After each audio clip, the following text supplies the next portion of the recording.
पिले माने तुम साहित्य बहिर आउ गोटे उच्चांग कविता को मु तुम मान को स्वागत करुच्ची। तेबे आज जो पद्यटी आम पढ़ा ये पद्यटी है चिलिकार सायंतन दृश्य। सायंतन अर्थात संध्याकालीन दृश्य। कवि हेले कविवर राधानाथ राय। तेबे प्रथम देखिबा कवि परिचय। आधुनिक ओडिया काव्यधारार भित्ति संस्थापक कविवर राधानाथ राय बालेश्वर जिलार सोर निकटवर्ती केदारपुर गाँव में जन्मग्रहण करथिले। 19 शताब्दी शिक्षकरू से बंग बिहार ओडिशार विद्यालय समूहर शिक्षा विभाग में इन्स्पेक्टर होई पारिथिले। नुआ रीति रे ओडिया काव्य रचना करी चर्चित होइथिबा राधानाथंकर कविकीर्तिर गौरवावह कृति मध्यरे केदार गौरी, नंदिकेश्वरी, चंद्रभागा, उषा, पार्वती, चिलिका, महाजात्रा, उर्वशी आदि काव्य ओ सर्वेषां नो जननी भारत धरणी कल्पलतेयम बा भारत गीतिका रचना राधानाथंकर संस्कृत गीति प्रतिभार अपूर्व स्वाक्षर बहन करे। ये जो भारत गीतिका ताहा राधानाथंकर संस्कृत गीति प्रतिभार अपूर्व स्वाक्षर बहन करे। अनुदित जहाँ अनुवाद करा जाइछि अनुदित कृतिर स्वाक्षर मेघदूत और तुलसी स्तबक राधानाथंक बहु पाठिता जे बहुत भाषा रे पढ़ापढ़ी करती बा बहुत भाषा रे काव्य इत्यादि रचना करती। राधानाथंकर बहु पाठिता पांडित्य और कवित्वर उच्च कोटीर निदर्शन। प्रकृति को नायिका करी चिलिका खंडकाव्य रचना करिबारे तांकर वैशिष्ट्य स्वीकृत बा जहाकू स्वीकार करा जाए। चिलिकारे सायंतन दृश्य अंशटी चिलिका खंडकाव्यर आनीत। एथिरे संध्याकालीन चिलिकार मनोरम दृश्य वर्णना करा जाइछि। कवि सूर्यंकर गीतामृत स्मरण एटा पढ़िबा पिले आगुकू काहेकि ताकू गीतामृत कुहा जाइछि। कवि सूर्यंकर गीतामृत स्मरण जातीय भावनार उद्वेलन, जीवन प्रति शाश्वत वार्ता और कविंकर सौंदर्य चित्तवृत्ति एथिरे आदि एथिरे प्रकाशित। तेबे ये जो शेष पाराग्राफ टी को पिले देखिबा जे प्रकृति को नायिका करे। प्रकृति सबुबेले सुंदर, प्रकृति शाश्वत। तेबे प्रकृति को नायिका करे कवि माने साधारणतः भावप्रवण। तेणु प्रकृति को नायिका करी चिलिका खंडकाव्य रचना करिबारे तांकर वैशिष्ट्य स्वीकृत। एवं चिलिकार सायंतन दृश्य अंशटी चिलिका खंडकाव्य आनीत। एथिरे संध्याकालीन चिलिकार मनोरम दृश्य वर्णना करा जाइछि एवं तत्सहित कवि सूर्यंकर गीतामृत को स्मरण करा जाइछि। कहिबि टिके परिटा जातीय भावनार उद्वेलन, जीवन प्रति शाश्वत वार्ता एवं कविंकर सौंदर्य चित्तवृत्ति आदि एथिरे प्रकाशित। तेबे वर्तमान पिले देखिबा कौन रही आमर ही कविता। प्राची मूल एबे मीन जीवी नाबे छाया कारे चित्र दिशे ठाबे ठाबे मत्स्य धरी सेहु समुद्र मुहाणे निज गृह कथा भावी एक ध्याने भालेरी शिखरे संध्या तारा देखी आसंती पट्टिका मोहल्लासे टेकी। तेबे आमर पूर्व दिग को पिले कहा जाए प्राची, पश्चिम को कहा जाए बारुणी। तेणु प्राची मूल अर्थात पूर्व दिगरे जो स्थान रे पानी आउ आकाश एकाकार हैला भली हमको मने हुए बा प्राची मूल अर्थात पूर्व दिगरे जो स्थान रे जल और नभ एकाकार हैला परी मने हुए सेठारे मीन अर्थात माछ सेठारे मीनजीवी बा मत्स्यजीवी मानकर नाव गुड़िक छाई आकार रे बहु दूररू छाई आकार रे स्थाने स्थाने दृश्यमान हुअन्ति। मत्स्य धरी सेहु समुद्र मुहाणे निज गृह कथा भावी एक ध्यान रे परिवार प्रतिपोषणर कथा से माने चिंता करुछन्ति नाविक माने। तेणु मन मध्यरे केवल निज परिवार प्रतिपोषण कथा चिंता करी समुद्र मुहाणरू मत्स्यजीवी माने मत्स्य रूपक संबल जोगाड़ करी नाव मानंकरे फेरी आसुथिले। कविवर जो प्राकृतिक सौंदर्य को जो जीवन जीविकार ନିତ୍ୟ ନୈମିତ୍ତିକ ବ୍ୟାପାରକୁ ଲକ୍ଷ୍ୟ କରିଛନ୍ତି। ଭାଲେରୀ ଶିଖରେ ସନ୍ଧ୍ୟା ତାରା ଦେଖି ଆସନ୍ତି ପଟ୍ଟିକା ମୋହଲ୍ଲା ସେ ଟେକି। ଏବଂ ଭାଲେରୀ ପାହାଡ଼ର ଶିଖରରେ ସନ୍ଧ୍ୟା ତାରା ଦେଖି ସେମାନେ ମହା ଆନନ୍ଦରେ ପାଲଟଣା ଡଙ୍ଗାର ପାଲକୁ ଟେକି ଦିଅନ୍ତି। ପାଲଟଣା ଡଙ୍ଗା ହେଉଛି ସେହି ଡଙ୍ଗା ଯାହା ପବନ ଯେଉଁ ଦିଗକୁ ପ୍ରବାହିତ ହେଉଥାଏ ସେହି ଦିଗରେ ସେ ନାବକୁ ଟାଣି ନିଏ। ତେଣୁ ଭାଲେରୀ ପାହାଡ଼ର ଶିଖରରେ ସନ୍ଧ୍ୟା ତାରା ଦେଖି ସେମାନେ ମହା ଆନନ୍ଦରେ ପାଲଟଣା ଡଙ୍ଗାର ପାଲକୁ ଟେକି ଦିଅନ୍ତି। ଏବଂ ପୁବେଇ ହେଉଛି ପୂର୍ବ ଦିଗରୁ ବହୁଥିବା ପବନ ଏବଂ ପୁବେଇ ଟାଣି ଆଣେ ସେ ନାବ ଗୁଡ଼ିକୁ କୂଳ ଆଡ଼କୁ। ତାଙ୍କ କଣ୍ଠୁ କବି ସୂର୍ଯ୍ୟ ଗୀତାମୃତ ଦୂରୁ ବହି ଆଣେ ଚିଲିକା ମାରୁତ। ଉଲ୍ଲାସର ଆତ୍ମା ପ୍ରାୟ ଗୀତ ତାନ ହ୍ରଦ ନୀଳ ବକ୍ଷେ କରେ ଅଧିଷ୍ଠାନ। ପିଲେ କବି ସୂର୍ଯ୍ୟ ବଳଦେବ ରଥ ଓଡ଼ିଆ ଜାତିର ଅସ୍ମିତା, ଓଡ଼ିଆ ଜାତିର ଅମ୍ଳାନ ପ୍ରତିଭା। ଏହି କବି ସୂର୍ଯ୍ୟ ବଳଦେବ ରଥଙ୍କର ଅନେକ ଅମ୍ଳାନ ସୃଷ୍ଟି ରହିଛି। ସେଥିମଧ୍ୟରୁ ଗୋଟିଏ ହେଉଛି ଯେଉଁ ଲେଖାଗଲା କବି ସୂର୍ଯ୍ୟ ଗୀତାମୃତ। ତେଣୁ କବି ସୂର୍ଯ୍ୟ ବଳଦେବ ରଥ କିଶୋର ଚନ୍ଦ୍ରାନନ୍ଦ ଚମ୍ପୁ ନାମରେ ଏକ ଚମ୍ପୁ ହେଉଛି କ'ଣ ପିଲେ ଏଠି ଗୋଟିଏ କଥା କହିଦେଉଛି। ଚମ୍ପୁ ହେଉଛି ଗଦ୍ୟ ଆଉ ପଦ୍ୟ ସମନ୍ୱିତ କାବ୍ୟ ବିଶେଷ, ଯେଉଁଥିରେ ଗଦ୍ୟ ଥାଏ ଆଉ ପଦ୍ୟ ବି ଥାଏ, ତାହା ଏଇଭଳି ଏକ କାବ୍ୟ ଅଟେ। ତେଣୁ କିଶୋର ଚନ୍ଦ୍ରାନନ୍ଦ ଚମ୍ପୁରେ 34ଟି ବର୍ଣ୍ଣକୁ ନେଇ 34ଟି ସଙ୍ଗୀତ ସଂଯୋଜିତ କରାଯାଇଛି। ଏବଂ ଏ ଯେଉଁ କିଶୋର ଚନ୍ଦ୍ରାନନ୍ଦ ଚମ୍ପୁ ଏ ହେଉଛି ଶାଶ୍ୱତ ପ୍ରେମର ଗାଥା ବା ରାଧା କୃଷ୍ଣ ଏବଂ ତାଙ୍କର ଦୂତୀ ଯାହାଙ୍କ ନାଁ ହେଉଛି ଲଳିତା। ଏହି ତିନି ଜଣଙ୍କୁ ନେଇ ସେଇ 34ଟି ସଙ୍ଗୀତ ସେଥିରେ ସଂଯୋଜିତ ହେଇଛି। କରେ ଅଛି, ଖରେ ଅଛି, ଗରେ ଅଛି, ଏମିତି 34ଟି ବର୍ଣ୍ଣକୁ ନେଇ ସେଥିରେ 34ଟି ସଙ୍ଗୀତ ସଂଯୋଜିତ ହେଇଛି। ସେଇଥିରୁ ଏଇ ଯେଉଁ ଗ ବର୍ଣ୍ଣ ନିୟମରେ ଯେଉଁ ଚଉପଦୀଟି ରଚିତ ହେଉଛି ସେଇଟି ହେଉଛି ଗଲାଣି ତ ଗଲା କଥାରେ ସଙ୍ଗାତ, ଗଲାଣି ତ ଗଲା କଥା ଗୋପତେ ସିନା ମୁଁ ତୋତେ ପଚାରିଲି ବଳି ପଡ଼ିବାରୁ ବ୍ୟଥା। ଗଙ୍ଗାରୁ ବିଶଦ ଗଭୀର ତ ହୃଦ ଗଣ୍ଠି ଧନ ତୋର ସ୍ନେହ ଗୋଡ଼ ଖସି ଖେଦ ହେବାର ଦରଦ ଯିବାର ଉପାୟ କହରେ ସଙ୍ଗାତ, ଯିବାର ଉପାୟ କହ। ତେବେ କିଶୋର ଚନ୍ଦ୍ରାନନ୍ଦ ଚମ୍ପୁ ଆଉ ତାର ଯେଉଁ ଗୀତ ଗୁଡ଼ିକ ରହିଛି ଏହା ଓଡ଼ିଶାର ଜନମାନସରେ ବୟୋଜ୍ୟେଷ୍ଠ ବ୍ୟକ୍ତିମାନଙ୍କ ଭିତରେ, କବି ଲେଖକ ସାହିତ୍ୟିକମାନଙ୍କ ଭିତରେ ବହୁ ମାତ୍ରାରେ ଆଦୃତ। ଏହାକୁ ସଂସ୍କୃତି ସହିତ ଜଡ଼ିତ ଥିବା ପ୍ରାୟ ସମସ୍ତ ବ୍ୟକ୍ତି ବିଶେଷ ଏହି କିଶୋର ଚନ୍ଦ୍ରାନନ୍ଦ ଚମ୍ପୁର ଗୀତ ଗୁଡ଼ିକ ଗାନ କରନ୍ତି ତଥା ଉଦାହରଣ ମଧ୍ୟ ଦିଅନ୍ତି।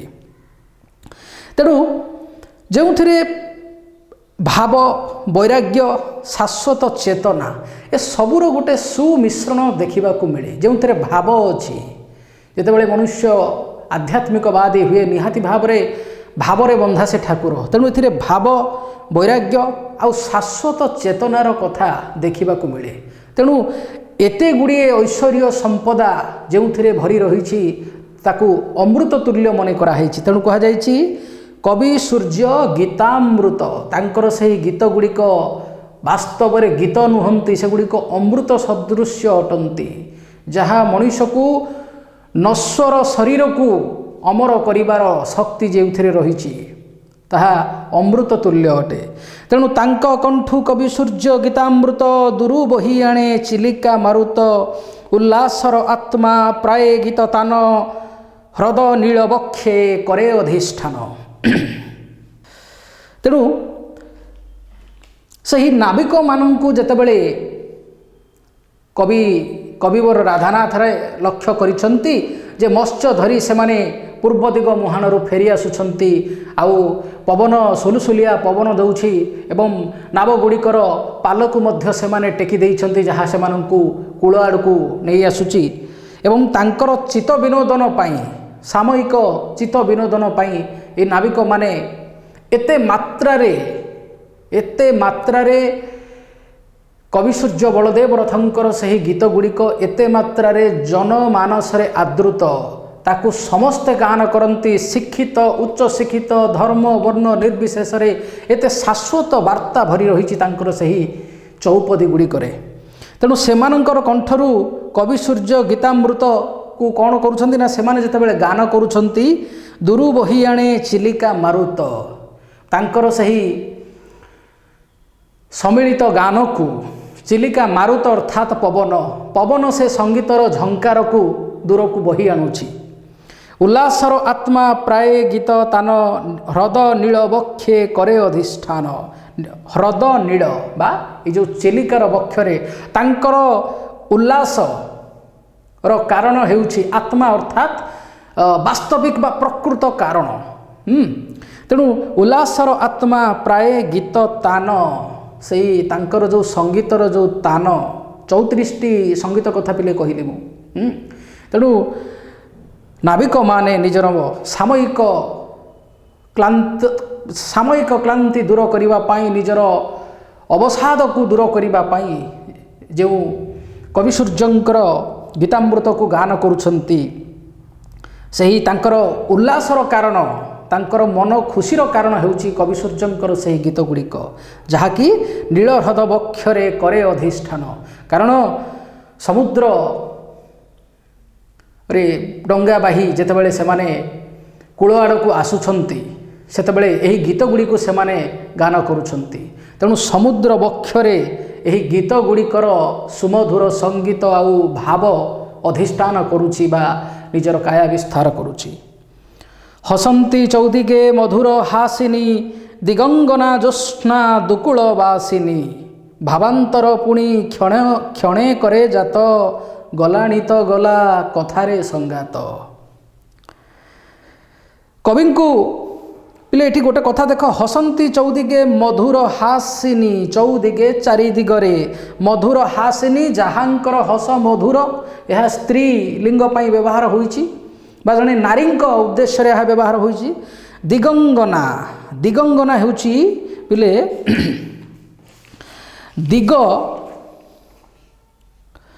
ଦିଗପାଳିକା ଦେବୀ ବା ଦିଗ ସମୂହର ଅଧିଷ୍ଠାତ୍ରୀ ଦେବୀ। ଦିଗ ସମୂହର ଅଧିଷ୍ଠାତ୍ରୀ ଦେବୀ।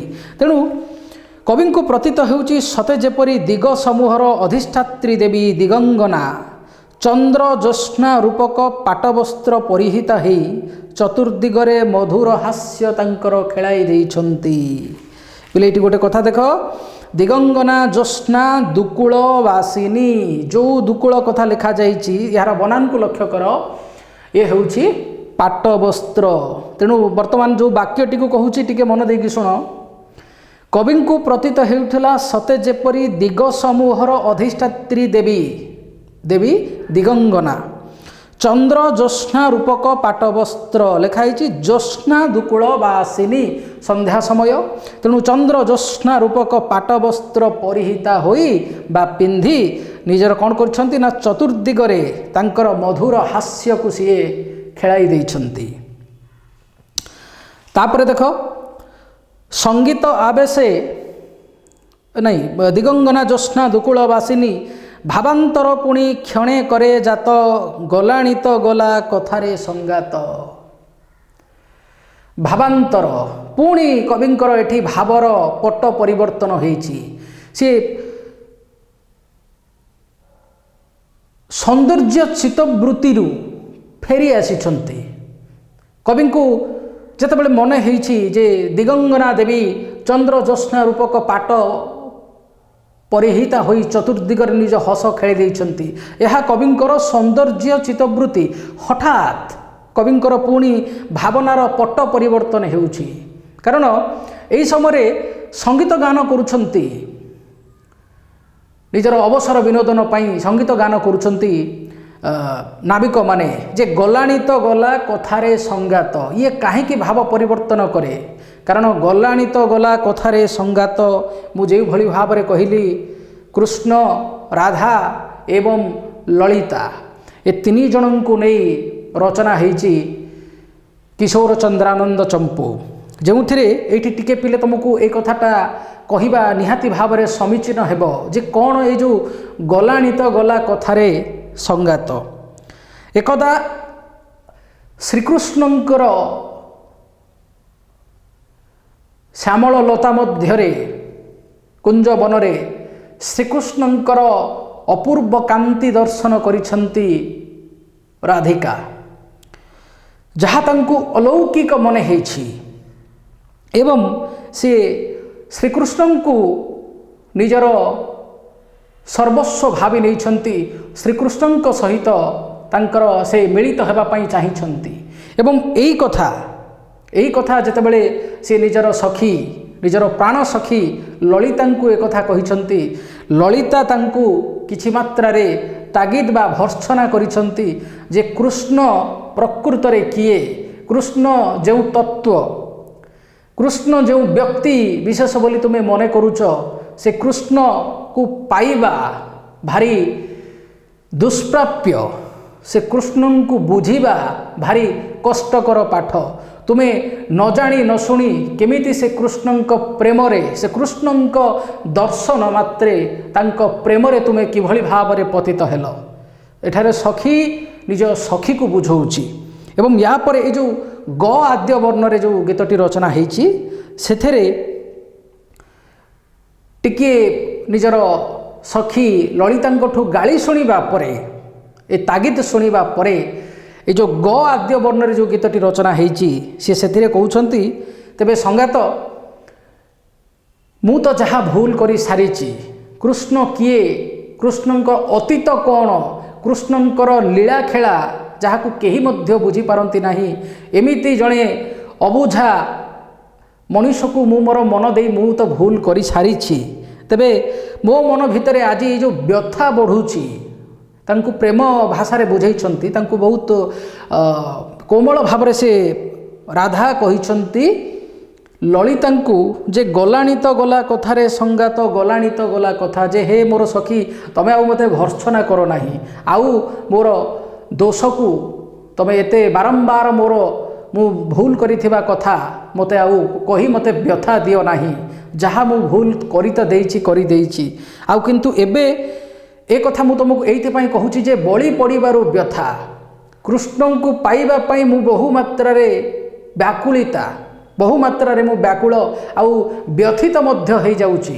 गोटे अपूर्व व्यथा मो भितर देखा दउछि श्रीकृष्ण को न पाइबार यथाशीघ्र मु कृष्ण को पाइबा को चाहूँगी से अपूर्व सौंदर्यर स्वामी श्रीकृष्ण सहित मिलित होगापी चाहूँगी तेणु से कहते जे गलाणी तो गला कथारे संगात गलाणी तो गला कथा गुपते सिना मु तोते पचारिली बळी पड़िबारु व्यथा हे सखी मो कष्ट कथा मु आउ काहाकू कहिबी तमे मोर अति निकटर अति प्राणप्रिया सखी होइथिबारु तुमको मु आज पचारुची तेबे तापर पुणी अच्छी गंगारो विशद गभीर तो हृद गंठी धन तोर स्नेह गोड़ खसी खेद हेबार दरद जीवार उपाय कह से जो कथाटी कहते तमे विशुद्ध हृदय बाला नारी जणे एवं तमर गंठी धन तोर स्नेह एवं मो प्रति तमर विशेष अनुराग रही सखी मु एक मध्य जाने तेबे मु तो भूल करी सारिछि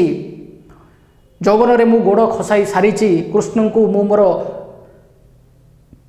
मन हृदय दे सारिछि तेबे ये जो भूल करी वर्तमान मु किछि मात्रा रे जो आत्मव्यथित मु हेउछि ए कष्टरु मु किभली भाव में निस्तार पाइबी मते सही कथा सखी कुह इंग्राजी रे गोटे कथा अछि पिले लेट बाय गन बी बाय गन गतस्य सूचना नास्ति तेणु एक्जाक्टली एठी राधा कहउछंती तांकर सखी ललिता को जे गतस्य सूचना नास्ति जहाँ मु भूल करी देइछि मोर अज्ञानता वशत बा मोर अजाणतरे तेबे वर्तमान मु जो दुखरे अछि जो पीड़ारे जो आत्मग्लानी रे अछि एथिरु निस्तार पाइबार उपाय कौन तू कह तो पिले ये थिला ये जो ग आद्य वर्ण रे रचित संगीत गलाणी तो गला कथारे संगात तेणु एथिरे जो चिरंतन प्रेम कथा कह जो शाश्वत जीवन कथा कुहाଯାଇଛି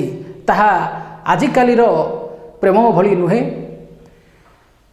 भगवान कृष्ण को नहीं अनेक गुड़िए अपप्रचार किछि अमानुषिक व्यक्ति करती, किंतु एक कथा मन रखिबा उचित, कृष्णं वंदे जगद्गुरु। कृष्ण जहाँ किछि उदाहरण छाड़ी जाइछन्ति सेथिपाई से सबुबले ईश्वर एवं कृष्णं वंदे जगद्गुरु कुहाଯାଇଛି। तेणु कौनसी महापुरुष बा कौनसी अवतारी पुरुष बा कौन माने आमर जेते गुड़िए ठाकुर ठाकुराणी बा भगवान अछंती केबे काहा प्रति किछि भी कटुक्ति रखिबा पूर्वरु सभ्य समाज थरे चिंता करिबा उचित। कारण सृष्टि जहार खेल घर देव मानवे अगोचर। अमुक लोकर एटा ठीक हैला, समुक लोकर सेटा भूल हैला, एमिति कहिबा सहज, किंतु ए अमुक से समुक ए संपूर्ण जगत को सृष्टि करिथिबा नियंत्रण करुथिबा सेही हेले कोटि ब्रह्मांड नायक। तेणु तांकर से विचित्र विस्मय अबोध्य रहस्य। तेणु भगवानंकर लीला खेला केते जे दैवी, केते जे शाश्वत, केते जे पवित्र उद्देश्य प्रणोदित ताकू साधारण मानवर मस्तिष्क केबे बुझी न पारे। तेणु कृष्णं वंदे जगद्गुरु। से जहाँ भी हो पिले, तेणु एते गुड़े जो कथा कहली, ए जो गलानी तो गला कथारे संगात करी देइथिबा भूल को बाद देई से वर्तमान उपाय खोजुछंती। मु जहाँ किछि भूल करी देइछि एथुरु केमिति निस्तार पाइबी, ए जो आत्मग्लानी हेउछि एथुरु उपाय, एथुरु निस्तार पाइबार उपाय तु मते कह। तेणु ए थिला ए जो एते गुड़िए कथा मु तुमको बुझेइली, गलानी तो गला कथारे संगात, यार प्रकृत अर्थ। तेणु भावांतर पुणी क्षणे करे जात, गलानी तो गला कथारे संगात। चिल्लिकार सौंदर्य को देखि अभिभूत होई पड़िथिबा कवि मानसरे भावनार पट परिवर्तन होईची। क्षणिक पाई तांकर मन पुणी चली आसीची नाविक मानकर कंठ निःसृत कवि सूर्य गीतामृतर सेही शाश्वत चौपदी पद, गलानी तो गला कथारे संगात। एहाकु सुनी सेही शाश्वत दिग को कवि ढली पड़िछंती। तेणु भावांतर पुणी क्षणे करे जात, गोटाए सेकेंड रे पुणी तांकर मन राधाकृष्णंकर सेही अपूर्व प्रेममय लीला कथा वस्तु आड़कू ढली जाइछि। संगीत आवेशे नाना रूपे मन, अतीन्द्रिय देशे करे विचरण। चली जाए शून्य शून्य केउ स्थाने, किलोड़ीबा आसे सही ता न जाने। संगीतर आवेशे, देख ये आवेशे बा आवेश, देख बोले संगीत आवेशे नाना रूपे मन, अतीन्द्रिय देशे करे विचरण। एवं सही शाश्वत दिग आड़कू कविंक मन ढली जाइछि जे सही संगीतर आवेश रे बा आवेशे, संगीत रे सही संगीत रे एते भाव विहल हो जाइछन्ति कवि जे नाना रूप रे तांको मन कौन करुछि ना अतीन्द्रिय देशे। अतीन्द्रिय अर्थात इंद्रिय मानंकु अतिक्रम करी बा आमे आमर पिले कहले तो बहुत कथा हबो, जेमिति कि पांच ज्ञानेन्द्रिय, पांच कर्मेन्द्रिय आउ मन, ए 11 मिसिले हुंती एकादशी।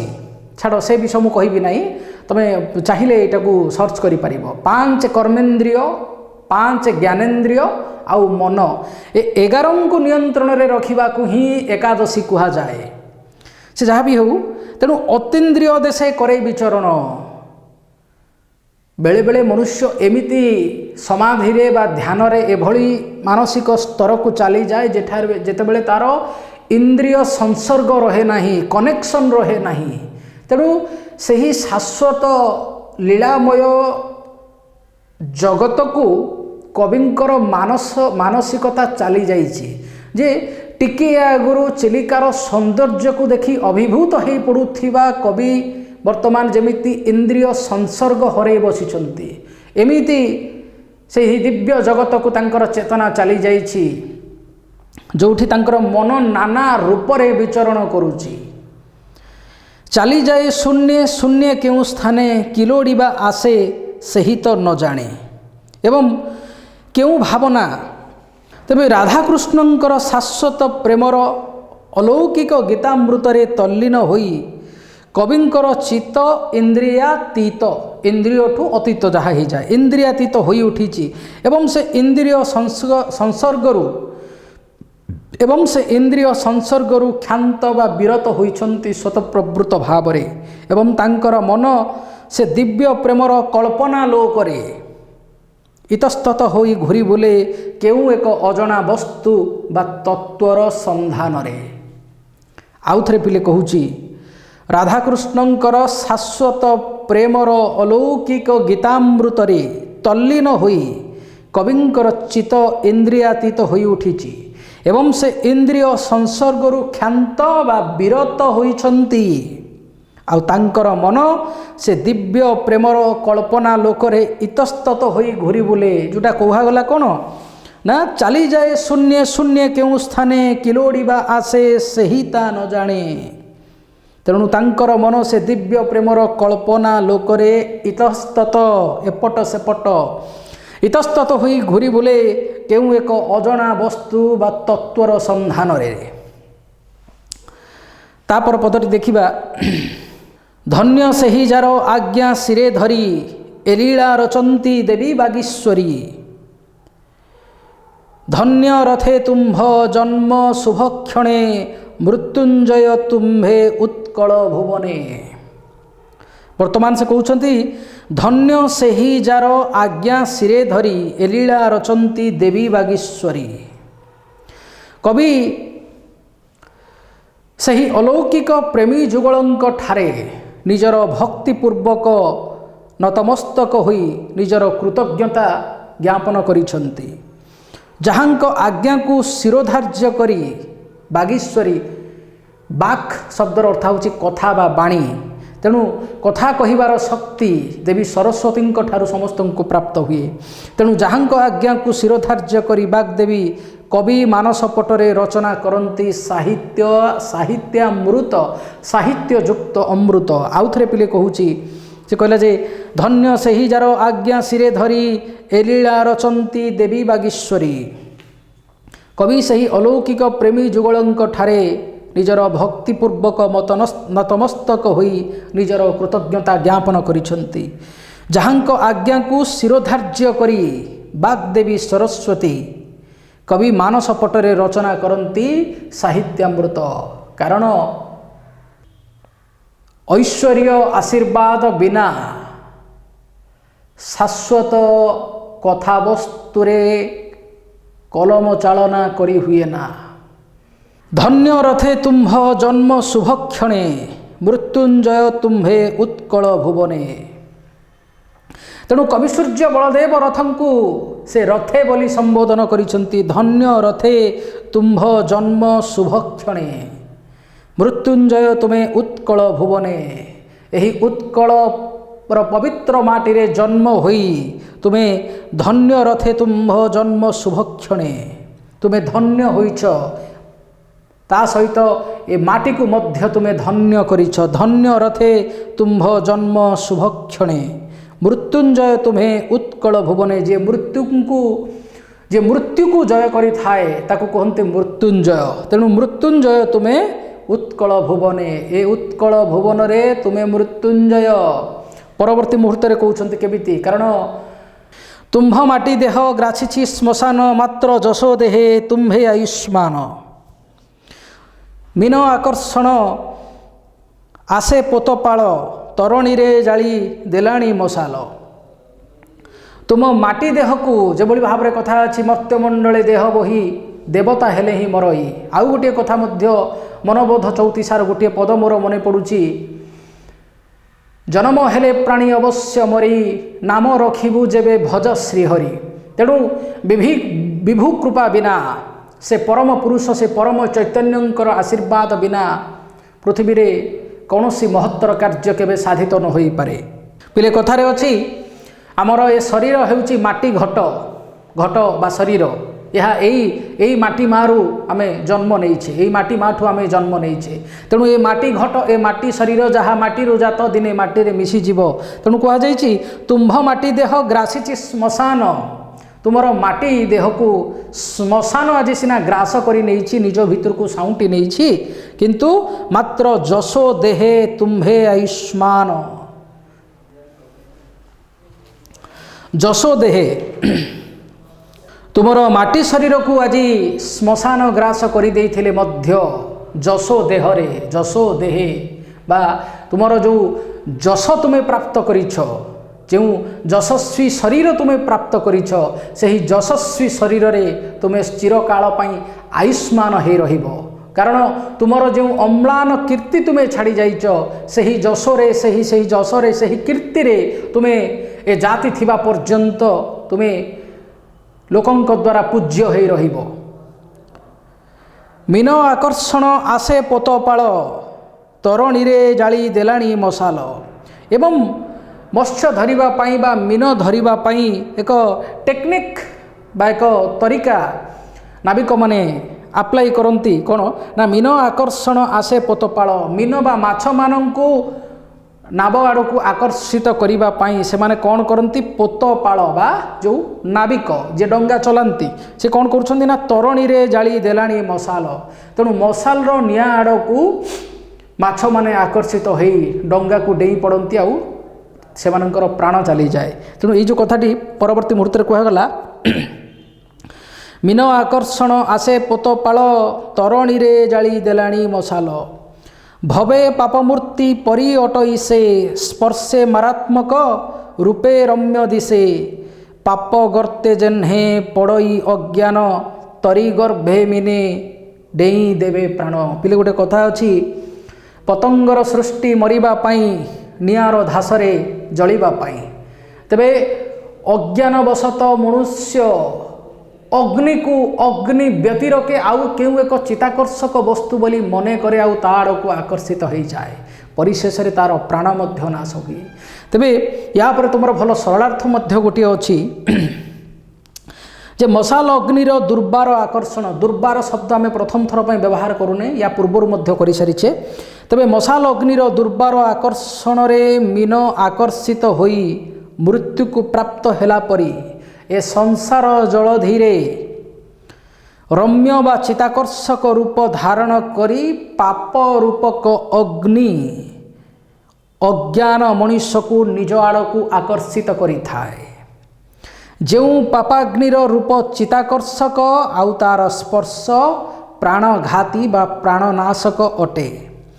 ପାପର ଗଭୀର ଗର୍ତ୍ତରେ ଅଜ୍ଞାନୀ ମନୁଷ୍ୟ ଧସି ହୋଇଯାଏ ଏବଂ ନିଜ ଆତ୍ମାକୁ ଜଳାଞ୍ଜଳି ଦେଇ ଯନ୍ତ୍ରଣା, ଆତ୍ମଗ୍ଲାନି, ଶୋକ, ହୀନମନ୍ୟତା, କ୍ରୂରତା, ହିଂସ୍ରତ୍ୱ ଏବଂ ଯାବତୀୟ ତାମସିକତାର ଜ୍ୱାଳାରେ ଅକାଳ ମୃତ୍ୟୁ ପ୍ରାପ୍ତ ହୁଏ। ଯେପରି ତରି ବା ନାବର ଗର୍ଭକୁ ବା ଡଙ୍ଗାର ଗର୍ଭକୁ ଡେଇଁ ମୀନ ଗୁଡ଼ିକ ମୃତ୍ୟୁବରଣ କରନ୍ତି। ସେମାନେ ମଧ୍ୟ ଅଜ୍ଞାନ ମଶାଲର ନିଆଁକୁ ସେମାନେ ବୁଝିପାରନ୍ତି ନାହିଁ ଏବଂ ତା ଆଡ଼କୁ ଆକର୍ଷିତ ହୋଇ ନିଜର ଜୀବନ ହରାଇ ବସନ୍ତି। ତେଣୁ ଭଗବତ ଗୀତାରେ କୁହାଯାଇଛି ଯେ ମନୁଷ୍ୟର ସର୍ବୋଚ୍ଚ ବିକାଶ କେବଳ ଜ୍ଞାନ ଦ୍ୱାରା ସମ୍ଭବ। କାରଣ ପ୍ରକୃତ ଜ୍ଞାନୀ କେବେ ବି ନିଜର କ୍ଷତି କରି ନପାରେ।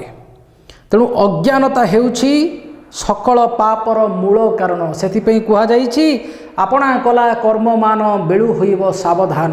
କିନ୍ତୁ ଜ୍ଞାନର ଅଭାବରେ ଅଜ୍ଞାନ ମନୁଷ୍ୟ ଏଭଳି ଭାବରେ ପାପ ଆଡ଼କୁ ଆକର୍ଷିତ ହୁଏ, ଆଉ ଯାବତୀୟ ତାମସିକତାର ଗଭୀର ଗର୍ତ୍ତରେ ଛନ୍ଦି ହୋଇ ନିଜର ଜୀବନ ନାଟିକାର ଅନ୍ତ ଘଟାଏ। ଯେଉଁ ମନୁଷ୍ୟ ଶରୀର ପାଇବା ପାଇଁ ଦେବତାମାନେ ମଧ୍ୟ ଲାଳାୟିତ ଥାନ୍ତି। ମନୁଷ୍ୟ ଦେହେ ଦିବ୍ୟ ଜ୍ଞାନ ଦେଖି ସନ୍ତୋଷ ଭଗବାନ। ଦେବତାମାନଙ୍କ ଦ୍ୱାରା କୌଣସି ପୁଣ୍ୟ କେବେ ଅର୍ଜିତ ହୁଏ ନାହିଁ। କେବଳ ଏହି ମନୁଷ୍ୟ ଶରୀରରେ ହିଁ ଆମେ ପାପ ଆଉ ପୁଣ୍ୟର ଭାଗିଦାରୀ ହେଉ। ତେଣୁ ଜ୍ଞାନର ଅଭାବରୁ ଅଜ୍ଞାନ ମଣିଷ ଏଇଭଳି ଭାବରେ ଦେବଦୁର୍ଲଭ ମାନବ ଶରୀରର ବିନାଶ କରେ। तेणु आउ थे पिले पढ़ुची भवे पाप मूर्ति परि अटई से एही भवरे एही संसार रे ताहा पाप मूर्ति परि अटे स्पर्शे मारात्मक रूपे रम्य दिशे पाप गर्ते जेन्हे पड़ई अज्ञान तरी गर्भे मिने डेई देवे प्राण मिने माने माछ गुड़िक बा मत्स्य गुड़िक तरी गर्भे डेई मिने डेई देवे प्राण तरंगे दोहली दोहली बोईत थरे दिशे थरे हुए अंतर्हित दुखी मने आशा उत्थान पतन प्राय शिखा उठे पड़े घन घन समुद्र गर्भरे तरंग तरंगरे दोहली दोहली बोईत बा नाव बा डंगा बा तरी कूल आड़क अग्रसर हुए ताहा केतेबेले देखा जाए तो पुणी केतेबेले दृश्य हुए तो पुणी केबे दृश्यातीत बा अदृश्य हो जाए जेभली दुखी मने आशा उत्थान पतन प्राय शिखा उठे पड़े घन घन जलतरंगर स्थिति परी ता कूलरे भासमान बोईत बा नौका गुड़िकर मशाल केतेबेले दृश्य हुअन्ति तो पुणी केबे दृश्यातीत मशाल रो अग्नि केबे प्रचंड मने हुए मशाल रो अग्नि केबे प्रचंड मने हुए तो केबे प्रायतः निर्वापित भली देखा जाए जेपरी दुखी जनर अंतर रे केबे केबे आशार आलोक झलसी उठे और पुणी केबे ताहा निर्वापित हो जाए बा से आलोक लिभि जाए और पुणी ताहा निर्वापित हुए एवं दुखी जन निज आशार समाधि निकटरे एमती एकुटिया पड़ी रहे जल तरंगर स्थिति परी ता कूलरे भासमान बोईत बा नौका गुड़िकर मशाल केतेबेले दृश्य हुअन्ति तो पुणी केबे दृश्यातीत मशाल अग्नि केबे प्रचंड मने हुए तो केबे निर्वापित हेला भली मध्य मने हुए जेपरी दुखी जनर अंतर रे केबे केबे आशार आलोक झलसी उठे और पुणी केबे ताहा निर्वापित हो जाए तेणु मशाल बोईतरे जला जाउथिबा मशाल रो दृश्यमान हेबा बा अदृश्यमान हेबाकू कवि एठारे दुखी जन अभावी मनीष आशायी मनीषर मनरे आशार उत्थान एवं संपूर्ण पतन सहित तुलना करिसंती निशागमे क्रमे लोक कोलाहल निवर्ती अवनी हेउछि निश्चल जल स्थल नभ ज्योत्स्ना परिप्लुत सृष्टि दिशे जेन्हे पारद धौत विलंबित संध्यारे रात्रि जेते जेते तार काया विस्तार करे चिलिका मध्यरे जनकोलाहल तदनुरूपे सही अनुसारे ह्रास पाए एवं सर्वत्र नीरवता व्यापीबाकू लागे जल स्थल एवं आकाश चंद्रमार शुक्ल किरण शुक्ल अर्थात शुभ्र बा धला जल स्थल आकाश चंद्रमार शुक्ल किरण रे प्लावित हुअन्ति प्लावित पिले फ्लडेड प्लावित हुअन्ति एवं विशद शुभ्र ज्योत्स्नारे समग्र सृष्टि पारद धौत सम परिस्फुट हुए एठी जो विशद कथा कह जाउछि पिले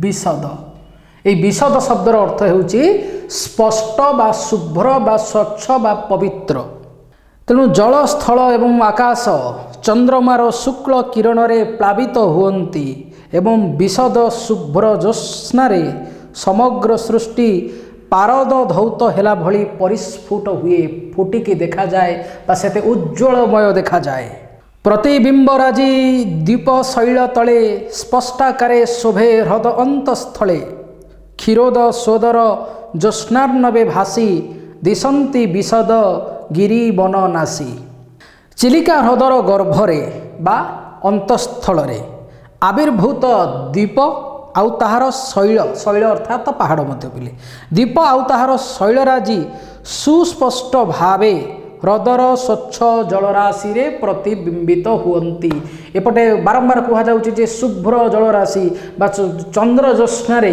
सेगुड़िक स्पष्ट प्रतिबिंबित हेउछन्ति तेणु चिलिका ह्रदर गर्भरे बा अंतस्थल रे आविर्भूत द्वीप ଓ ତାହାର ଶୈଳରାଜି ସୁସ୍ପଷ୍ଟ ଭାବେ ହ୍ରଦର ସ୍ୱଚ୍ଛ ଜଳରାଶିରେ ପ୍ରତିବିମ୍ବିତ ପ୍ରତିବିମ୍ବିତ ହୋଇ ଶୋଭାମୟ ମନେ ହୁଅନ୍ତି। ଚନ୍ଦ୍ରଙ୍କର ଜ୍ୟୋତ୍ସ୍ନା ସମୁଦ୍ରରେ ଭାସି ଗିରି ବନ ଓ ନାସି ସ୍ପଷ୍ଟ ଓ ଶୁଭ୍ର ଦେଖାଯାଉଛନ୍ତି। ଏହି ଶେଷ ଲାଇନଟାକୁ ଦେଖ କହୁଛି, କ୍ଷୀରୋଦ ସୋଦର ଜ୍ୟୋତ୍ସ୍ନାର୍ଣ୍ଣବେ ଭାସି। ପିଲେ କ୍ଷୀରୋଦ ସୋଦର ଅର୍ଥାତ୍ ଚନ୍ଦ୍ର, ଏଠାରେ ଚନ୍ଦ୍ରଙ୍କୁ ସୋଦର ଅର୍ଥ ହେଉଛି ବା ସହୋଦର, ଗୋଟିଏ ମା ପେଟରୁ ଜାତ ଭାଇଙ୍କୁ କୁହାଯାଏ ସୋଦର ବା ସହୋଦର। ତେଣୁ କ୍ଷୀରୋଦ ଅର୍ଥାତ୍ ହେଲା କ୍ଷୀର ସମୁଦ୍ର। ତେଣୁ କ୍ଷୀର ସମୁଦ୍ର ଏବଂ ଚନ୍ଦ୍ର ଏ ଉଭୟଙ୍କୁ ସହୋଦର ବୋଲି କୁହାଯାଇଛି। ତେଣୁ କ୍ଷୀରୋଦ ସୋଦର ଏଠି ହେଲେ ଚନ୍ଦ୍ର। ତେଣୁ ଚନ୍ଦ୍ରଙ୍କର ଜ୍ୟୋତ୍ସ୍ନାର୍ଣ୍ଣବେ, ଜ୍ୟୋତ୍ସ୍ନା ଯୁକ୍ତ ଅର୍ଣ୍ଣବ ଅର୍ଥାତ୍ ଏଠାରେ ସମୁଦ୍ର। ତେଣୁ ଚନ୍ଦ୍ରଙ୍କର ଜ୍ୟୋତ୍ସ୍ନା ସମୁଦ୍ରରେ ବର୍ତ୍ତମାନ ଚିଲିକାର ସମସ୍ତ ଜଳରାଶି ଚନ୍ଦ୍ରଙ୍କର ଜ୍ୟୋତ୍ସ୍ନା ସମୁଦ୍ର ପାଲଟି ଯାଇଛି। ସତେ ଯେମିତି ସେଠି ପାଣି ନୁହଁ, ସେଠି ଜ୍ୟୋତ୍ସ୍ନା ପ୍ରବାହିତ ହେଉଛି, ଯାହା ମନକୁ ଅପୂର୍ବ ଶାନ୍ତି ଦିଏ ଆଉ କବି ପ୍ରାଣକୁ ଆହ୍ଲାଦିତ କରିଛି ସେହି ସ୍ତର ପର୍ଯ୍ୟନ୍ତ। ତେଣୁ ଚନ୍ଦ୍ରଙ୍କର ଜ୍ୟୋତ୍ସ୍ନା ସମୁଦ୍ରରେ ଭାସି ଗିରି ଅର୍ଥାତ୍ ପର୍ବତ, ବନରାଜି ଏବଂ ନାସି ସମୁଦ୍ର ମଧ୍ୟକୁ ସ୍ଥଳଭାଗର ଯେଉଁ ଅଂଶଟି ପଶି ଯାଇଥାଏ ତାକୁ କହନ୍ତି ନାସି। ତେବେ ଆଉ ଥରେ ପିଲେ ପଢ଼ିବା ଯେ ପ୍ରତିବିମ୍ବରାଜି ଦ୍ୱୀପ ଶୈଳ ତଳେ ସ୍ପଷ୍ଟାକାରେ ଶୋଭେ ହ୍ରଦ ଅନ୍ତଃସ୍ଥଳେ କ୍ଷୀରୋଦ ସୋଦର ଜ୍ୟୋତ୍ସ୍ନାର୍ଣ୍ଣବେ ଭାସି ଦିଶନ୍ତି ବିଶଦ। ଏ ଯେଉଁ ବିଶଦ ଶବ୍ଦଟି ଲେଖିଲି ସ୍ପଷ୍ଟ, ଦିଶନ୍ତି ବିଶଦ ଗିରି ବନ ନାସି। ସ୍ନିଗ୍ଧ ତରୁପତ୍ରେ ମସୃଣ ଉପଳେ ଜକ ଜକ ହୋଇ ଜ୍ୟୋତ୍ସ୍ନା ପ୍ରତିଫଳେ ସର୍ପେ ଚିତ୍ର ଚନ୍ଦ୍ର ଚୂଡ଼ ତନୁ ଭଳି ଛାୟା ମିଶ୍ର କରେ ଶୋଭେ ବନସ୍ଥଳୀ। ପିଲେ କର ଶବ୍ଦ ବହୁତ ଗୁଡ଼ିଏ ଅର୍ଥ ରହିଛି। ଗୋଟିଏ କର ହେଉଛି ହସ୍ତ, ଗୋଟିଏ କର ହେଉଛି ଟ୍ୟାକ୍ସ, ଆଉ ଗୋଟିଏ କର ହେଉଛି ସୂର୍ଯ୍ୟଙ୍କର ବା ଚନ୍ଦ୍ରଙ୍କର କିରଣ। ତେଣୁ କ'ଣ କୁହାଗଲା ଯେ କୋମଳ ତରୁପତ୍ରରେ, ବୃକ୍ଷର ଯେଉଁ ପତ୍ର ଗୁଡ଼ିକ, କୋମଳ ତରୁପତ୍ରରେ ଚିକ୍କଣ ବାଲି ଗରଡ଼ା ବା ପଥର ଖଣ୍ଡ, ଯାହାକୁ ଉପଳରେ ତାକୁ ଉପଳରେକୁ କୁହାଗଲା ଉପଳେ। ତେଣୁ କୋମଳ ତରୁପତ୍ରରେ ଚିକ୍କଣ ବାଲି ଗରଡ଼ା ବା ପଥର ଖଣ୍ଡ ଉପରେ ଚନ୍ଦ୍ର ଜ୍ୟୋତ୍ସ୍ନା ପ୍ରତିଫଳିତ ହେଉଛି। କାରଣ କୋମଳ ତରୁପତ୍ର ଯେଉଁଥିରେ ଯେତେବେଳେ ଚନ୍ଦ୍ରଙ୍କର ଜ୍ୟୋତ୍ସ୍ନା ପଡ଼ୁଛି ସେସବୁ ଚକ୍ ଚକ୍ ଦେଖାଯାଉଛି ବା ଚିକ୍ମିକ୍ ଦେଖାଯାଉଛି। ତେଣୁ କୋମଳ ତରୁପତ୍ରରେ ଏବଂ ଚିକ୍କଣ ବାଲି ଗରଡ଼ା ବା ପଥର ଖଣ୍ଡ ଉପରେ ଚନ୍ଦ୍ର ଜ୍ୟୋତ୍ସ୍ନା ପ୍ରତିଫଳିତ ହେଉଛି, ଯାହାକି ଚିକ୍ମିକ୍ ଦେଖାଯାଉଛି। ଏଠି ଧ୍ୱନ୍ୟାତ୍ମକ ଶବ୍ଦ ଜକ ଜକ ବୋଲି ବ୍ୟବହାର କରିଛନ୍ତି। ଜକ ଜକ ହୋଇ ଜ୍ୟୋତ୍ସ୍ନା ପ୍ରତିଫଳେ ସର୍ପେ ଚିତ୍ର ଚନ୍ଦ୍ର ଚୂଡ଼ ତନୁ ଭଳି ଛାୟା ମିଶ୍ର କରେ ଶୋଭେ ବନସ୍ଥଳୀ। ଏଠି ଯେଉଁ କରେ ଅର୍ଥାତ୍ କର ଦ୍ୱାରା ବା କିରଣ ଦ୍ୱାରା, এই ଯେଉଁ କରେ ଶବ୍ଦ ଏଠି ପ୍ରୟୋଗ କରାହେଇଛି। ତେଣୁ ଭସ୍ମ, ଆମେ ଜାଣିଛେ ଶିବ ଶ୍ମଶାନରେ ବାସ କରନ୍ତି। ତେଣୁ ଭସ୍ମ ବା ପାଉଁଶ ଲେପିତ ଶିବଙ୍କର ବକ୍ଷରେ ବା ଗଳାରେ ସର୍ପ ସ୍ଥାନିତ ହେଲା ପରି এই ଯେଉଁ ଛାୟା ମିଶ୍ରିତ କର ବା ଚନ୍ଦ୍ର ଜ୍ୟୋତ୍ସ୍ନା, এই ଛାୟା ମିଶ୍ରିତ ଚନ୍ଦ୍ର ଜ୍ୟୋତ୍ସ୍ନାରେ ଦ୍ୱୀପ ମଧ୍ୟସ୍ଥ ବନ ପ୍ରଦେଶ ଅପୂର୍ବ ଶୋଭାମୟ ପ୍ରତୀତ ହେଉଛି। ଏହି ଲାଇନଟାକୁ ପିଲେ ଆଉ ଥରେ କହୁଛି, ମୁଁ ଯେଭଳି ଭାବରେ ବ୍ୟାଖ୍ୟା କରିଛି। ଭସ୍ମ ବା ପାଉଁଶ ଲେପିତ ଶିବଙ୍କର ଗଳାରେ କଳା ସର୍ପ ସ୍ଥାନିତ ହେଲା ପରି ଛାୟା ମିଶ୍ରିତ କରରେ ବା ଚନ୍ଦ୍ର ଜ୍ୟୋତ୍ସ୍ନାରେ ଦ୍ୱୀପ ମଧ୍ୟସ୍ଥ ବନ ପ୍ରଦେଶ ସେହିଭଳି ଭାବରେ ଅପୂର୍ବ ଶୋଭାମୟ ପ୍ରତୀତ ହେଉଛି। କୁହାଗଲା ନା ସର୍ପେ ଚିତ୍ର ଚନ୍ଦ୍ରଚୂଡ଼, ଚନ୍ଦ୍ରଚୂଡ଼ ଅର୍ଥାତ୍ ଭଗବାନ ଶିବ, ଚନ୍ଦ୍ର ଚୂଡ଼ାରେ ଯାହାର। ତେଣୁ ସର୍ପେ ଚିତ୍ର ଚନ୍ଦ୍ରଚୂଡ଼ ତନୁ ଭଳି, ଶିବଙ୍କର ଯେଉଁ ତନୁ ବା ଶରୀର ସର୍ପ ଦ୍ୱାରା ଚିତ୍ରିତ ଦେଖାଯାଏ, ସେହିଭଳି ଭାବରେ ଛାୟା ମିଶ୍ରିତ ଚନ୍ଦ୍ର ଜ୍ୟୋତ୍ସ୍ନାରେ ଦ୍ୱୀପ ମଧ୍ୟସ୍ଥ ବନ ପ୍ରଦେଶ ସେହିଭଳି ଭାବରେ ଅପୂର୍ବ ଶୋଭାମୟ ଅଲୌକିକ ମନେ ହେଉଅଛି।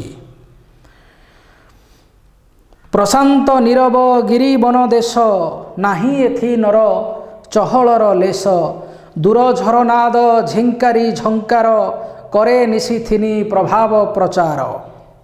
ପିଲେ କୁହାଗଲା ପ୍ରଶାନ୍ତ, ଯାହା ଅତ୍ୟନ୍ତ ମାତ୍ରାରେ ଶାନ୍ତ, ଯେଉଁଠାରେ ଯେଉଁ ଶାନ୍ତ ପରିବେଶରେ ମନୁଷ୍ୟକୁ ଅପୂର୍ବ ଶାନ୍ତି ପ୍ରାପ୍ତ ହୁଏ, ଯାହା ମନୁଷ୍ୟକୁ ବିଶେଷ ଶାନ୍ତି ପ୍ରଦାନ କରେ, ତାହାକୁ କୁହାଯାଏ ପ୍ରଶାନ୍ତ। ପ୍ରଶାନ୍ତ ନୀରବ ଗିରି ବନ ଦେଶ, ଦ୍ୱୀପ ଚିଲିକା ମଧ୍ୟସ୍ଥ ଯେଉଁ ଦ୍ୱୀପ, ତାର ଯେଉଁ ବନ ପ୍ରଦେଶ, ସର୍ବତ୍ର ସେହି ଦିବ୍ୟ ବା ସେହି ଅପୂର୍ବ ଶାନ୍ତି ପ୍ରତୀୟମାନ ହେଉଅଛି।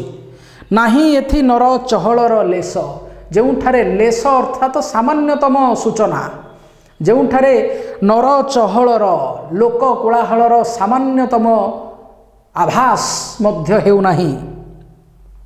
ଦୂର ଝରନାଦ ଝିଙ୍କାରି ଝଙ୍କାର, ଦୂରର ଯେଉଁ ଝରଣାର ଯେଉଁ ନାଦ, ଝରଣାର ଯେଉଁ ପାଣି ଯେତେବେଳେ ପଡ଼େ ଯେମିତି ଶବ୍ଦ ହୁଏ, ଝରଣାର ସେ ଯେଉଁ ନାଦ ବା ଝିଙ୍କାରି ଝଙ୍କାର। ଝିଙ୍କାରି ଏକ ପତଙ୍ଗ ଯାହା ରାତ୍ରିରେ ବୋବାଏ, ବଣ ଜଙ୍ଗଲରେ ଆମେ ଦେଖିଥିବା ଏଇଭଳି ଝିଙ୍କାରିର ଏଇ ଯେଉଁ ଶବ୍ଦ, ଯାହା କିଛି ମାତ୍ରାରେ ମନରେ ଭୟ ମଧ୍ୟ ସୃଷ୍ଟି କରେ। ତେଣୁ ଦୂରର ଝରଣାର ସେଇ ଯେଉଁ ନାଦ ଆଉ ଝିଙ୍କାରିର ସେ ଝଙ୍କାର, ଏ ଉଭୟ ମିଶି କ'ଣ କରନ୍ତି? କରେ ନିଶିଥିନି ପ୍ରଭାବ ପ୍ରଚାର।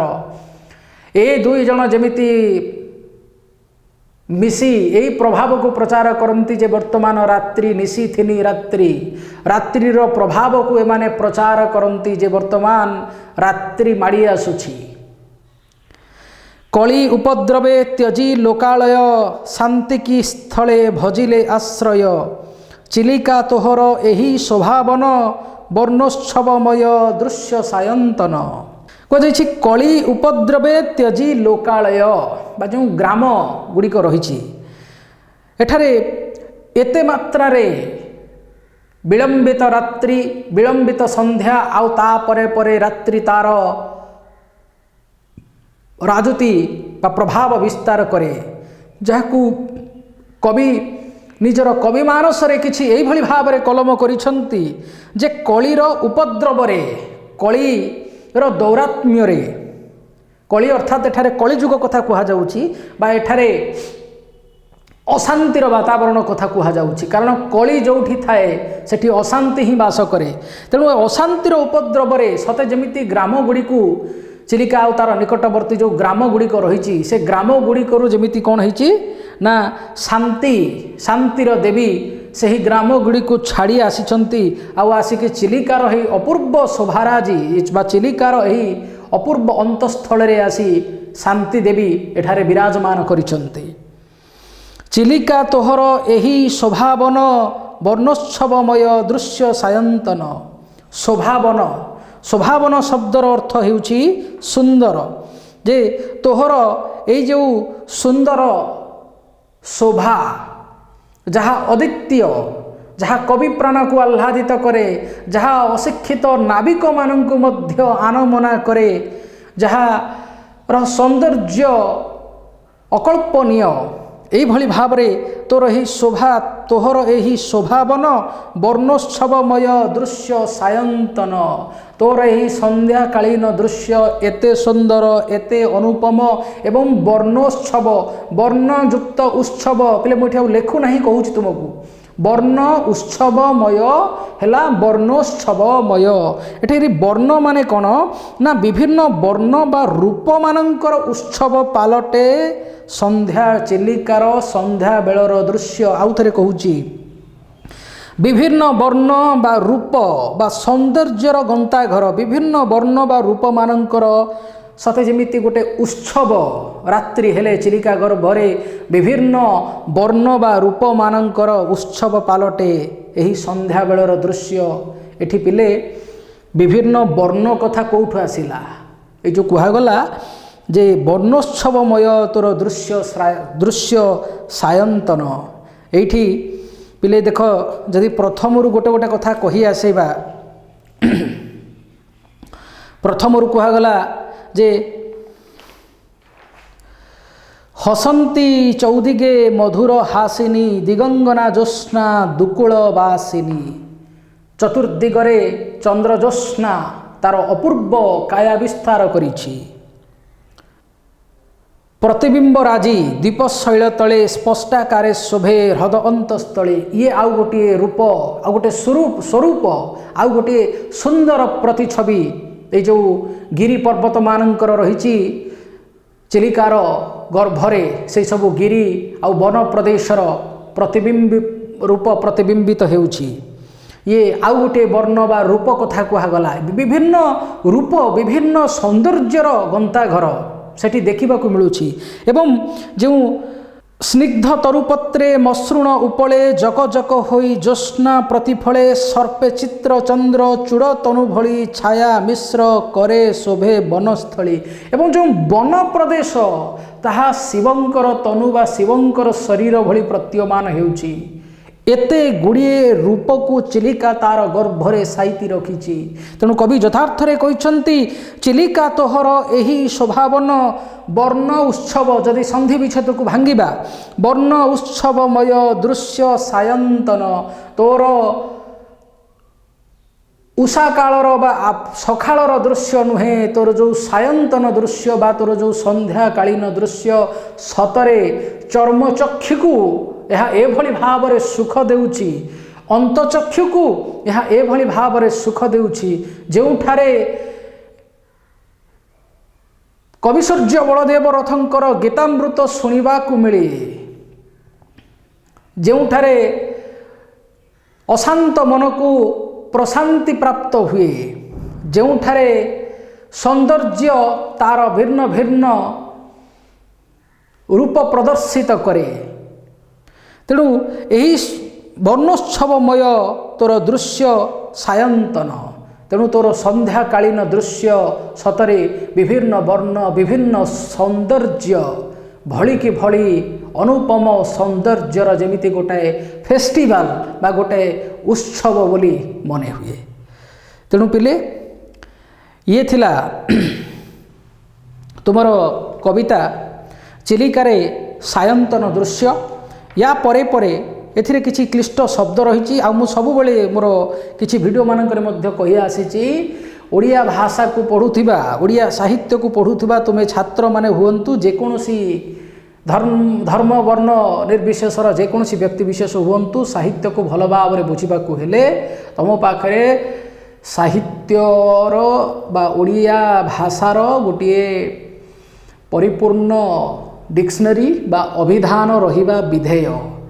ବହିରେ ଦେଇଥିବା ଶବ୍ଦର ଅର୍ଥ ଏବଂ ତାହାର କେତେ ଅର୍ଥରେ ଗୋଟେ ଶବ୍ଦକୁ ବ୍ୟବହାର କରାଯାଇପାରିବ, ତୁମେ ତାହା ଡିକ୍ସନାରୀ ବା ଅଭିଧାନରୁ ପ୍ରାପ୍ତ କରିପାରିବ। ତେଣୁ ସବୁବେଳେ ଯେଉଁ ଛାତ୍ର ଅଭିଧାନ ଫଲୋ କରନ୍ତି ବା ଅଭିଧାନକୁ ଅନୁସରଣ କରନ୍ତି, ସେମାନେ ବିଭିନ୍ନ ଅଳଙ୍କାର, ସାହିତ୍ୟର ଯେଉଁ ବିଭିନ୍ନ ଦିଗ ରହିଛି, ଅଳଙ୍କାର ହେଉ, ଛନ୍ଦ ହେଉ, ଏସବୁକୁ ସହଜରେ ବୁଝିପାରନ୍ତି। କାରଣ ଶବ୍ଦର ଆକ୍ଷରିକ ଅର୍ଥ ସହିତ ଯେଉଁ ବ୍ୟକ୍ତି ଯେତେ ପରିଚିତ, ତାର ସାହିତ୍ୟ ସାମ୍ରାଜ୍ୟ ସେତିକି ପରିବ୍ୟାପ୍ତ ଆଉ ବିସ୍ତୃତ। ଏବଂ ସେ ଭଲ ଭାବରେ ତମେ ଗୋଟେ ଶବ୍ଦର ସମସ୍ତ ଅର୍ଥ ଗୁଡ଼ିକୁ ବୁଝିପାରିଲେ ନିହାତି ଭାବରେ ଯେକୌଣସି ଗଦ୍ୟ ହେଉ ବା ପଦ୍ୟ ହେଉ ତାକୁ ଭଲ ଭାବରେ ବୁଝିପାରିବ। ତେଣୁ ମୁଁ ଆଶା କରିବି ସୂଚନା ବିଭାଗରେ ଯେଉଁ କ୍ଲିଷ୍ଟ ଶବ୍ଦ, ପ୍ରାୟ ସମସ୍ତ ଶବ୍ଦ ଗୁଡ଼ିକର ଅର୍ଥ ମୁଁ କହିଛି, ତଥାପି ଆଉ ଥରେ ତୁମେ ତାକୁ ପଢ଼ିବ, କ୍ଲିଷ୍ଟ ଶବ୍ଦ ଗୁଡ଼ିକର ଅର୍ଥ ସେଥିରୁ ତୁମେ ପାଇପାରିବ। ଏବଂ ଆଉ ଟିକେ ଗଭୀରତମ ଅନୁଧ୍ୟାନ କରିବାକୁ ଯଦି ଚାହିଁବ, ମୁଁ ନିହାତି ଭାବରେ ଏହି ଉପଦେଶ ଦେବି ଯେ ସବୁବେଳେ ଗୋଟେ ଅଭିଧାନକୁ ଫଲୋ କରିବା ପାଇଁ ଚେଷ୍ଟା କର। ଏବଂ ୟାର ଯେଉଁ ନିର୍ଦ୍ଦିଷ୍ଟ ଉତ୍ତରମୂଳକ ଆଉ କ୍ଷୁଦ୍ର ଉତ୍ତରମୂଳକ ପ୍ରଶ୍ନ ଗୁଡ଼ିକ ଅଛି, ଏଗୁଡ଼ିକ ତୁମେ ଅତି ସହଜରେ ବିଷୟଟିକୁ ଆମୂଳଚୂଳ ପାଠ କଲେ ସେଗୁଡ଼ିକର ଉତ୍ତର ମଧ୍ୟ ଦେଇପାରିବ।